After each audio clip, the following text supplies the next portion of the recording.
जीतेगी। यही लड़का प्रशांत किशोर ने खड़ा होकर कहा था चुनाव के रिजल्ट के 6 महीना पहले, इसी बंगाल में अगर भाजपा को 100 के नीचे नहीं रोके तो जीवन में संन्यास ले लेंगे। 2 मई 2021 को क्या हुआ? 2 मई 2021 को भाजपा को हम लोगों ने 77 पर रोका। बंगाल में जो हुआ सो हुआ। जिस दिन भाजपा को बंगाल में रोक दिया गया उसके बाद से सीए एनआरसी का कहानी ही बंद हो गया। तो मेरे भाई अगर बिहार में जो हम लोग कोशिश कर रहे हैं, ये सिर्फ बिहार की लड़ाई नहीं है। जब गांधी चंपारण आए, चंपारण का आंदोलन हुआ, बिहार के होने के नाते कई बार हम लोग ऐसा कहते हैं कि चंपारण से देश को आजादी मिली। नहीं, चंपारण आंदोलन के तो 40 वर्ष के बाद देश आजाद हुआ। चंपारण से इस देश को वो हथियार मिला, वो विश्वास मिला कि अहिंसा और सत्याग्रह भी एक तरीका है जिससे कि अंग्रेजों को हराया जा सकता है। तो जो काम जो गुजरात बिहार में कर रहा है, ये सिर्फ बिहार जीतने की लड़ाई नहीं है, इस बात को स्थापित करने की लड़ाई है कि 50% से ज्यादा, आधे से ज्यादा हिंदू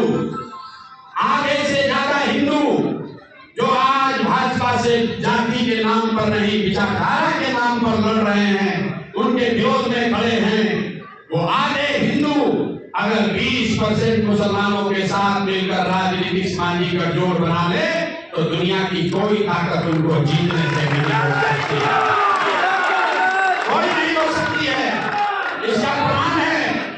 इसका प्रमाण है 80% आबाद हिंदुओं के देश में भाजपा को 40% से कम वोट मिला है। मेरे भाई, आज भी आधे से ज्यादा हिंदू भाजपा को वोट नहीं देता है। जरूरत इस बात की है कि ये जो हिंदू हैं, जो मैं रोज समझाता हूँ, जो गांधी को मानने वाला हिंदू है, जो बाबा साहब का फॉलोअर है, जो कम्युनिस्ट विचारधारा के मानने वाले लोग हैं, जो लोहिया जयप्रकाश को मानने वाले हिंदू हैं, ये लोग आज भी आधी आबादी हिंदुओं की है जो इन 4 विचारधारा के मानने वाले लोग हैं।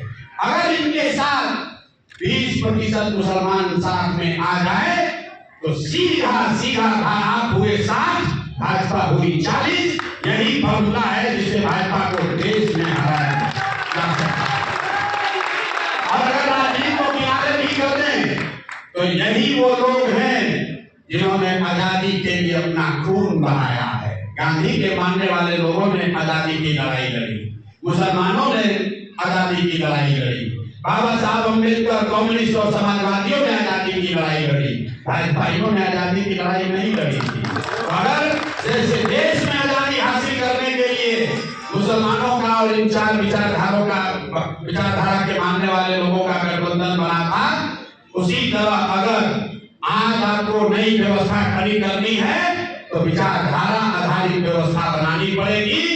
लोहे को लोहा काटता है मेरे भाई। जो संघ है, भाजपा है, वो विचारधारा आधारित व्यवस्था है।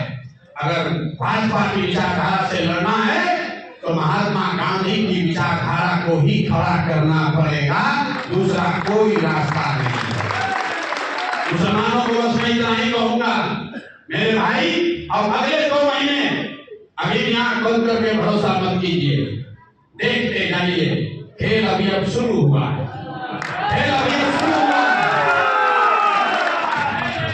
आपको याद दिलाना चाहता हूँ 2015 में मैंने 2 जून 2015 को शुरुआत करी थी।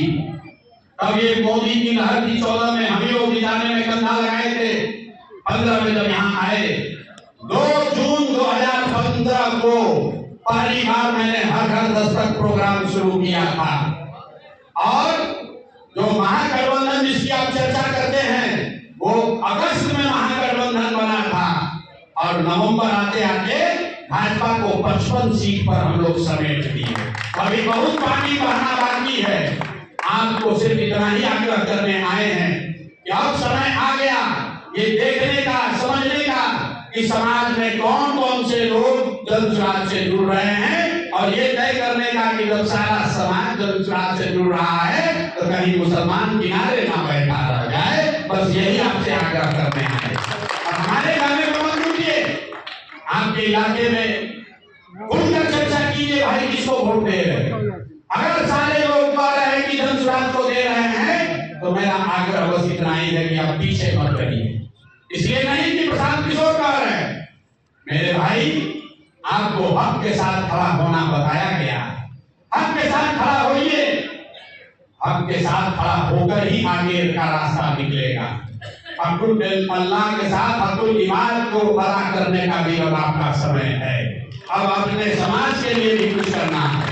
नमाज आपने पढ़ लिया, नमाज आप पढ़ रहे, रोजे रख रहे, हज पर जा रहे हैं, लेकिन आपको बताया गया है कि हकुल्लाह भी तब तक नहीं एक्सेप्ट होगा जब तक कि समाज के लिए आप कुछ नहीं कीजिएगा। तो हकुल इबाद अदा करने का अब समय आया है।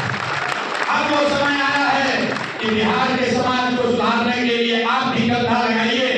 सिर्फ अपने हिस्सेदारी की बात मत कीजिए।